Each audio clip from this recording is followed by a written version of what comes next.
The music died not with a crash, but a faltering sigh. In the grand ballroom of Blackwood Manor, 500 of England's finest stood frozen, their champagne flutes half raised, their witticisms dissolving on their tongues. The air, thick moments before, with the scent of beeswax, perfume, and roasted pheasant, had gone thin and sharp. All eyes were fixed on the great arched doorway where Lady Annalise Thorne stood alone. She was meant to be the evening's jewel, the future Duchess of Blackwood, but she had arrived not as a bride, but as a reckoning. Her gown was not the virginal white or blushing pink expected of a betrothed, but a severe, luminous emerald silk that seemed to drink the candlelight and radiate a cold fire of its own. Upon her throat lay not the famous Blackwood diamonds, but a simple strand of pearls, glowing with a soft, obstinate light against her skin. Her posture was a study in granite, her shoulders set, her chin lifted, her gaze sweeping over the silent assembly with an unnerving calm. In her gloved hands she carried no feathered fan or lace handkerchief, but a slim portfolio of dark green leather. She began to walk. Her steps on the black and white marble floor were the only sound in the vast chamber, a deliberate, unhurried rhythm that measured the end of an era. The crowd parted before her as if she were a ship's prow cutting through still water. Her focus was not on them, but on the dais at the far end of the room. There, beside a towering ice sculpture of a swan, stood her fiancé, Alistair, the 9th Duke of Blackwood, his handsome face a mask of bewildered confusion. Beside him his mother, the Dowager Duchess Beatrice, was a statue of fury. The Dowager's fan, a confection of ivory and painted silk, had snapped shut, the crack of it echoing like a pistol shot in the profound silence. Her face, so often arranged in a smile of cool condescension, had hardened into a pale, tight knot of disbelief and dawning terror. Annalise did not falter. She continued her inexorable advance until she stood in the very center of the floor, the light from the 3 great chandeliers pooling around her. The orchestra remained silent, bows suspended over strings. She met the dowager's glare, and for a moment the will of 2 women held the world in place. Then Annalise shifted her gaze to the most senior peer in attendance and prepared to speak. But to understand the silence that held 500 souls in its grip, to grasp the weight of the words she was about to utter, we must return to the beginning. If you believe in the power of quiet strength, be sure to subscribe for more stories of vindication. We love to hear where you're watching from in the comments below. Our story begins not in the cold marble halls of Blackwood, but in the warm, sun-drenched heart of Oakhaven, Annalise's home. It was a place that smelled of old books, rose potpourri, and the honeyed beeswax used to polish its centuries-old oak paneling. Here, love was not a performance, but a gentle, daily ritual. It was the way her father, the Baronet Sir Thomas Thorne, would save the first strawberry of the season for her, or the way they would spend long, contented evenings in his study, her head bent over the estate ledgers beside his. He had taught her the art of household management not as a chore, but as a science of care. "A home, my dear," he would say, his voice rumbling like comfortable thunder, "is a living thing. Its accounts are its heartbeat. To understand them is to understand how to keep it well." She learned the price of seed corn and the yield of the south meadow, the cost of mending a tenant's roof and the value of a loyal staff. She possessed a mind for numbers that was as sharp and clear as her love for the delicate veins on a pressed orchid leaf. Her world was one of tangible, gentle beauty, the weight of a ripe pear in her hand, the scent of rain on dry earth, the quiet satisfaction of a balanced ledger. Into this world of warmth and quiet competence came the news of a brilliant match. Alistair, the new Duke of Blackwood, sought her hand. He was young, impossibly handsome, and the holder of one of the oldest titles in the kingdom. They had met twice at London gatherings, and she had found him possessed of a charming smile and an easy grace that seemed to promise a future of shared laughter. For Sir Thomas, it was the culmination of all his hopes for his only child. For Annalise, it was a dizzying, hopeful dream. The letters that passed between them were filled with pleasantries and plans, and she allowed herself to imagine a life at Blackwood, transforming its grand, imposing structure into a home as warm and well-tended as Oakhaven. The preparations for her departure for the customary 3-month betrothal stay were a happy blur of activity. Trunks were packed with new gowns of fine muslin and soft wool. Her mother's wedding lace was carefully folded in tissue paper, and jars of Oakhaven's famous damson plum preserves were nestled among her belongings as a gift. As her carriage pulled away from the familiar stone archway of her home, her father's hand raised in farewell, Annalise felt a tremor of apprehension, but it was quickly lost in the golden promise of the life that awaited her. The promise began to tarnish the moment she arrived. Blackwood Manor was less a home than a monument, a vast edifice of pale stone and cold marble that seemed to swallow the afternoon light. Its halls echoed with a formal chill, and the portraits of grim-faced ancestors watched her progress with what felt like disapproval. The Dowager Duchess Beatrice greeted her in the grand salon, a cavernous room where the furniture seemed to huddle together for warmth. Beatrice was a handsome woman, sculpted from ice, and her smile was a masterpiece of social engineering, conveying welcome without a trace of warmth. "Lady Annalise," she said, her voice as crisp as starched linen. "How delightful! You have such a healthy complexion. The country air does wonders for a girl." It was the first of 1,000 cuts, each one delivered with the precision of a surgeon. The Duke, Alistair, seemed not to notice. He was enchanted by his mother's authority, and saw her pronouncements as the pinnacle of good taste. It was he who, a few days after her arrival, presented his mother's cruelest weapon as a charming game. "Mother believes the true mistress of a house should understand it from the scullery to the rooftops," he explained, his smile boyish and entirely guileless. "She wishes for you to observe the daily workings, to learn our ways. She feels it is the best possible preparation for you." Annalise, eager to please and trained in the very arts they proposed to test, agreed readily. She did not yet understand that the purpose of the test was not for her to pass, but to fail in 100 small public ways. Her first lesson came in the kitchens. She was asked to consult with the cook, a fearsome French chef named Monsieur Dubois, on the menu for a small dinner party. Annalise, drawing on her experience, suggested a simple but elegant meal centered on roasted quail and seasonal vegetables from the estate's own gardens. Monsieur Dubois nodded in approval. But later, in the drawing-room, the Dowager announced the menu to Alistair. "A charming suggestion from Annalise, of course, for a simple country luncheon. But we are expecting the Earl of Sunderland. We will have the 10-course French service, beginning with the chilled consommé." Alistair patted Annalise's hand. "You see, Mother's experience is invaluable." Annalise said nothing, but she felt the cook's pitying glance the next morning. Her taste in clothing was the next target. A new gown of cornflower blue was dismissed with a wave of the Dowager's hand. "That shade is very earnest, my dear. In London, ladies strive for a certain subtlety." The word earnest was made to sound like an incurable social disease. Alistair, when she tentatively mentioned the sting of the remark, simply laughed. "You are far too sensitive, my love. Mother is merely trying to guide you. You must not take it so to heart." The slow, grinding erosion of her position became the central project of life at Blackwood Manor. The humiliations grew bolder, migrating from private rooms to public gatherings.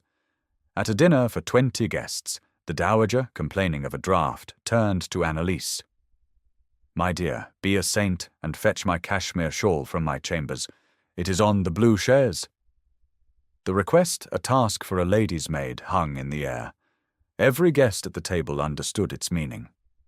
Annalise, with a calm nod, rose and left the room.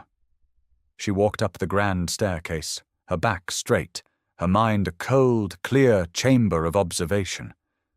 She found the shawl, returned, and draped it over the dowager's shoulders without a word, resuming her seat as if nothing were amiss. But she saw the exchanged glances, the slight, knowing smiles of the other ladies. She was being demoted in front of the very society she was meant to one day lead.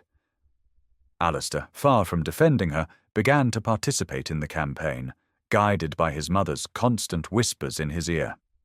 He would ask Annalise for her opinion on an estate matter in front of his land agent, listen intently, and then say with a dismissive air, "A novel idea, perhaps, but we shall adhere to the traditional methods. They have served the Blackwood family for 300 years." He believed he was asserting his authority as Duke. In reality, he was merely his mother's well-trained puppet. The cruelty was not lost on the staff, who saw everything. They, who were accustomed to the rigid hierarchies of service, understood the profound wrongness of a lady being treated like a subordinate. Their loyalty, which should have been hers by right of her future station, was instead won by her quiet dignity. It was the young housemaid, Polly, who gave voice to the truth. One evening she entered Annalise's chambers to turn down the bed and found her quietly polishing a silver locket that contained a miniature of her parents. Polly, barely 16 and new to service, stared for a moment before her innocent curiosity overcame her training. "Beg pardon, my lady," she whispered, her eyes wide. "But does the Duchess make you do chores too?" The question, in its devastating simplicity, laid the entire scheme bare. Annalise looked up, and the carefully constructed composure on her face almost cracked. She simply smiled faintly and said, "I find it soothing, Polly." But the girl's words echoed in her mind long after she had gone. A few days later, she received the final confirmation of her suspicions. Passing the morning room, she heard the dowager's voice, sharp and clear, through the half-open door. She was speaking to a visiting cousin. "The girl has no real spirit," the Duchess declared, the sound of her teacup clicking against its saucer. "She absorbs every slight like a dry sponge. Alistair is beginning to see it. He requires a diamond for his Duchess, not a common garden pebble." Annalise froze in the hallway, her hand gripping the book she was carrying.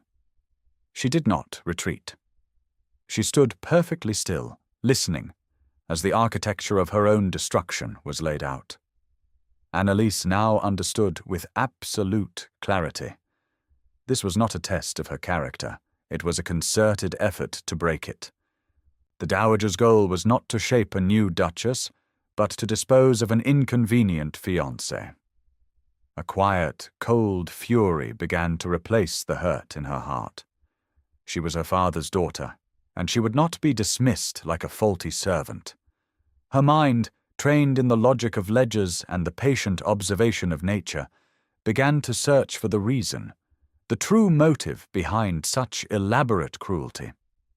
It was then that she remembered her father's words, "The accounts are the heartbeat." On the pretext of continuing her education in the estate's management, an idea the dowager now found supremely amusing, Annalise requested access to the household account books. The Duchess, with a condescending smile, agreed at once. "By all means, my dear, do try to make sense of them. It is a far more complex operation than a little country holding." She believed it was another opportunity to highlight Annalise's provincial incompetence. It was her greatest mistake. For hours each afternoon, Annalise sat in the cold, dusty estate office, the scent of old paper and dried ink her only companion. She pored over the thick, leather-bound ledgers, her fingers tracing the columns of elegant script. At first she saw only the vast expenditures of a great house, salaries, supplies, repairs. But then she began to notice a pattern of anomalies. There were enormous regular payments to a Parisian modiste, sums that far exceeded even the dowager's extravagant wardrobe. There were quarterly transfers to a London jeweller for pieces, a ruby parure, a diamond riviere that Annalise had never seen the Duchess wear. Most damning of all were the large, unexplained payments, listed only as legal consultation, made directly to a private banking institution in the name of the estate's solicitor, a man named Mr. Finch. The heartbeat of the house was erratic, diseased. The final piece of the puzzle fell into place one rainy Tuesday. Annalise was arranging flowers in the conservatory when she heard low, urgent voices from the adjoining card room. It was the Dowager and Mr. Finch. "The debts must be covered before the wedding contracts are signed, Beatrice." Finch's voice was a strained whisper. "My creditors are growing impatient." The Duchess's reply was pure ice. "And they will be satisfied. Lord Ashworth's daughter comes with a dowry of £50,000. We simply need to be rid of the current complication." "The Duke will not break the contract without cause," Finch pressed. "It would be a scandal." The Dowager laughed, a dry, brittle sound. "Then we shall manufacture cause. By the night of the gala, the entire county will see her as an unstable, grasping creature unfit for any title. Alistair will be begging me to save him from her. He is a good boy. He does what he is told." The truth was a poison, but it was also an antidote. The knowledge scoured away the last of Annalise's grief, leaving behind a cold, hard resolve. She was not merely being insulted. She was being framed and discarded to facilitate a massive fraud. Her fiancé was not a thoughtless man, but a weak one, a willing pawn in his mother's desperate financial scheme. Panic was a luxury she could not afford. Action was the only path forward. Her father had taught her to be methodical, and she would honor his lessons now. For 2 nights in a row, after the great house had fallen silent, she crept back to the estate office. By the light of a single shielded candle, her hand never trembling, she used the fine penmanship she had perfected at her father's side to copy the incriminating pages of the ledgers. The dates, the amounts, the destinations. She transcribed every detail with meticulous accuracy. She knew she could not fight a dowager duchess with accusations alone. She needed an unassailable weapon. There was only one person within the walls of Blackwood Manor she could trust: the head housekeeper, Mrs. Gable. A woman of 60, with a spine as straight as the dowager's and a heart infinitely warmer, Mrs. Gable had served the Blackwood family for 40 years. She had seen the old Duke's decency replaced by his widow's profligacy, and had watched Annalise's treatment with a silent, simmering anger. Annalise summoned the housekeeper to her rooms, and, locking the door, laid the copied pages on the table. She explained what she had found, her voice low and steady. Mrs. Gable examined the figures, her lips thinning into a grim line. "I knew she was a spendthrift, my lady," she said, her voice rough with contempt. "I did not know she was a thief." Her loyalty was instantly and irrevocably given. It was Mrs. Gable who provided the missing link, the name of a former footman, now working for a highly respected and highly discreet inquiry agent in London.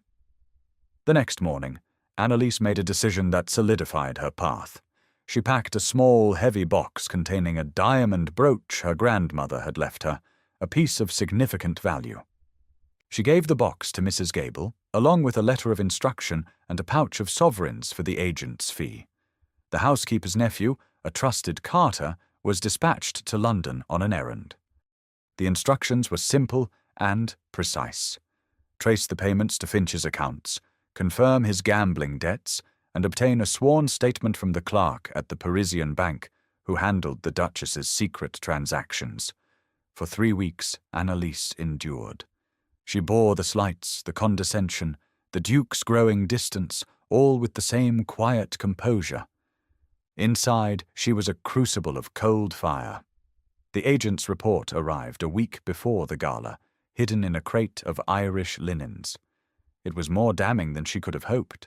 It was her shield and her sword. The evening of the annual Blackwood Gala arrived, a night that was supposed to cement the dynasty's power and prestige. The manor was ablaze with thousands of candles, their light glinting off crystal and polished silver. In her opulent chambers, the Dowager Duchess Beatrice prepared for her triumph. Attended by 2 maids, she was laced into a gown of shimmering gold lame, a fabric that seemed woven from arrogance itself. As the Blackwood diamonds, a heavy, cold cascade of them, were clasped around her neck, she smiled at her reflection. Tonight, the tiresome testing would be over. Tonight, the little brown bird from the country would finally be chased from the nest, leaving the way clear for a proper, wealthy duchess. In his own rooms, Alistair dressed in the formal attire of his rank.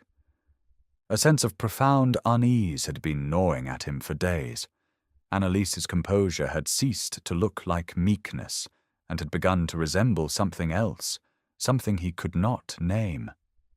It unnerved him. But his mother's voice was a constant presence in his mind, reassuring him that this was for the best, that he was saving the family from a disastrous mismatch. He adjusted his cravat and told himself she was right. Annalise's preparations were of a different order entirely. She dismissed her maid, wanting no witnesses to her transformation.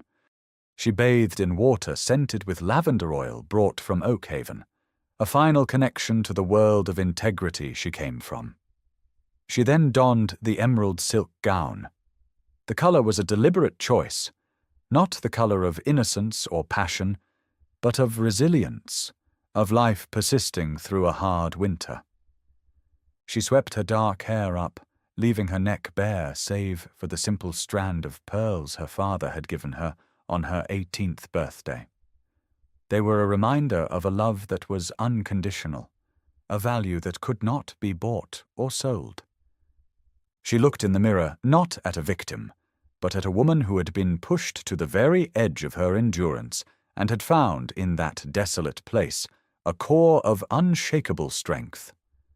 With deliberate, precise movements, she placed the copied ledger pages, the inquiry agent's detailed report, and the sworn affidavits into the slim leather portfolio. She gave a sealed note to Mrs. Gable, containing instructions for her trunks to be packed and sent to the station. She gave another to Thomas, a young footman whose sick mother she had personally sent medicine and broth to weeks before. His loyalty was absolute. Her final act was to walk to the servants' wing and look in on the sleeping Polly, the girl whose innocent question had so fortified her resolve. Then, her armor in place, she descended the grand staircase to join the battle. The orchestra was in the midst of a soaring Viennese waltz, and the ballroom was a kaleidoscope of swirling silk, glittering jewels, and flushed, smiling faces. The Dowager Duchess held court near the champagne fountain, her laughter sharp and triumphant. Then Annalise entered, and a wave of silence spread outward from the doorway, silencing laughter and music as it went. Her arrival, so quiet and solitary, had the force of a thunderclap. She walked across the polished marble floor, her pace steady, her gaze fixed. The emerald gown was a slash of vibrant, living color in a room of pale pastels and ostentatious gold. The collective stare of 500 people followed her, but she felt none of it. She was an island of purpose in a sea of stunned curiosity. She did not go to Alistair, whose face was a canvas of shock, nor to his mother, who now regarded her with a look of pure venom.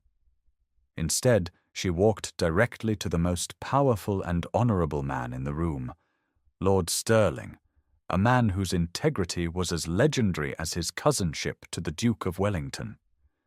"My lord," she said, her voice perfectly clear, and carrying easily in the profound hush, "I must beg your indulgence.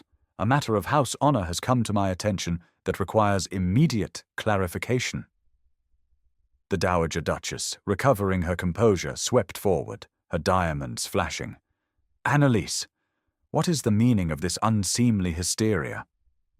"It is not hysteria, Your Grace," Annalise replied, turning to face her tormentor at last. Her voice was devoid of heat, as cool and sharp as cut glass. "It is accounting." With that, she opened the leather portfolio. In front of Lord Stirling and the dozens of peers who had crowded around, she laid out her evidence. She did not raise her voice.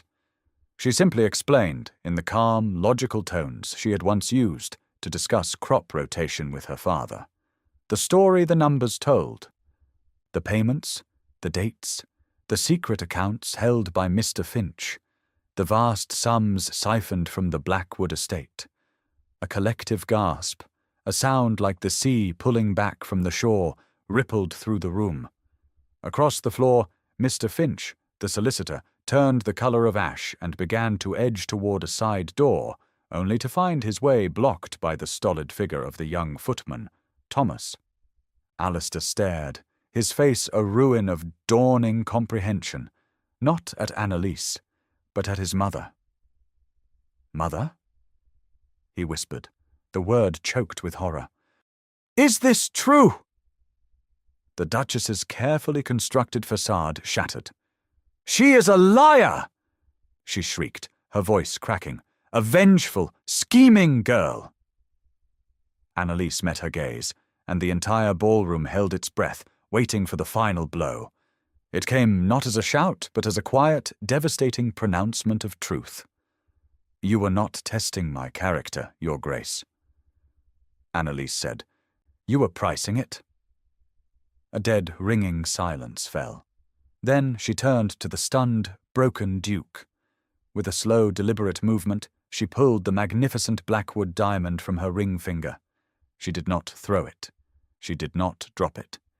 She placed it gently on the silver tray of a passing servant, who held it as if it were a venomous snake.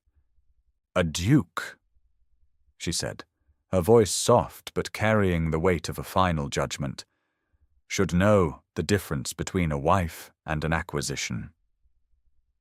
Then she turned, and without a backward glance walked out of the ballroom.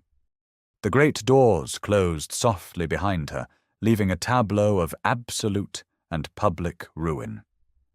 The consequences of that night unfolded not with the clamour of a public scandal in the newspapers, but with the silent, lethal efficiency of the aristocratic world turning its back.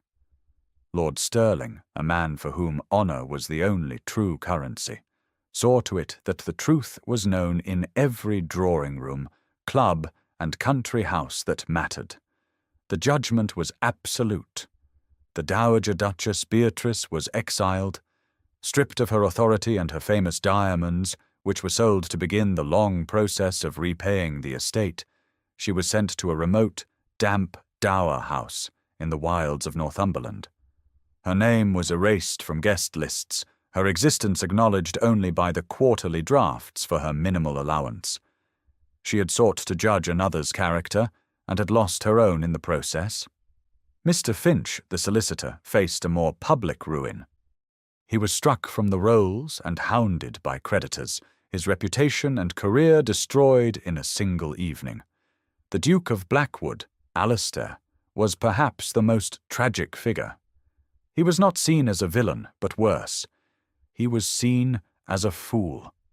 A weak, pliable man who had been so thoroughly governed by his mother that he had actively participated in the cruel, systematic humiliation of a good and honourable woman. Invitations ceased. Former friends offered polite, distant nods when they passed him in the street. He was left alone in his grand, cold, and deeply indebted house, the whispers of his shame following him down every echoing corridor. Annalise returned to Oakhaven. The moment she stepped from the carriage, her father was there, his arms enveloping her in an embrace that spoke more than words ever could. There were no tears, no collapse into belated hysterics. She had carried the weight of her ordeal for so long that setting it down was not an emotional release, but simply a quiet, profound relief. She was home. In the weeks that followed, she did not retreat into seclusion. She requested that her dowry, which had been set aside for her marriage, be placed entirely under her own legal control, a radical step, but one her father, bursting with pride, readily agreed to. With these funds, she did not seek another match or a London season. She invested in Oakhaven. She hired a forward-thinking land agent from Norfolk and began implementing new techniques of crop rotation and drainage that doubled the estate's yield within a year. She oversaw the restoration of the west wing of the house, her architectural plans as precise and elegant as her bookkeeping. Her most cherished project was the reopening of the village school her mother had founded years before, funding it herself and ensuring every child on her father's lands had access to an education.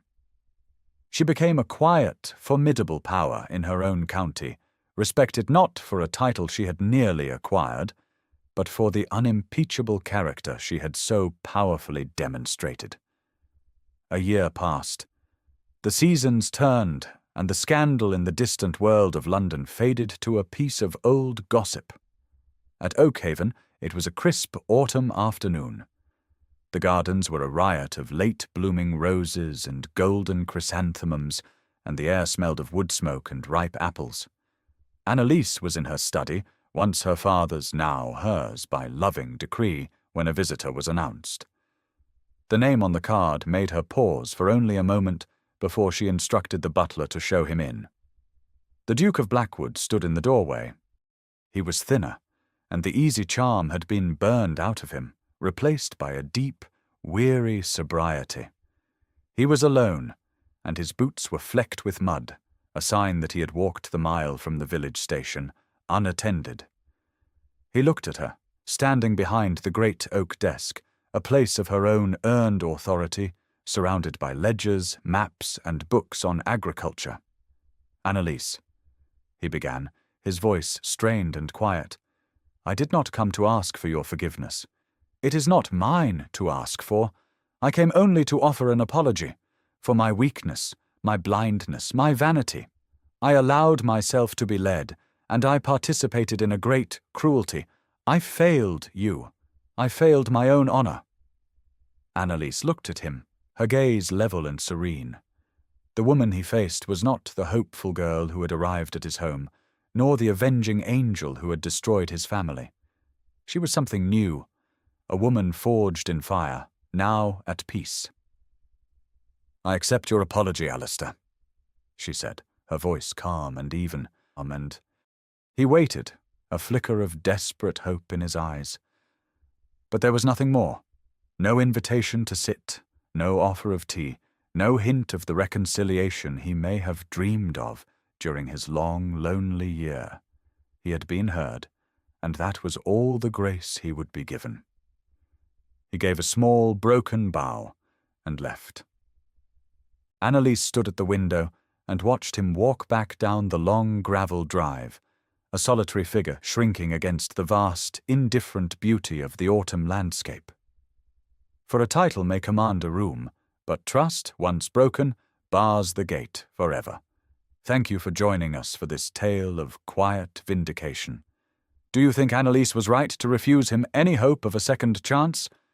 Let us know your thoughts and where you're watching from in the comments below. We'll be back soon with another story.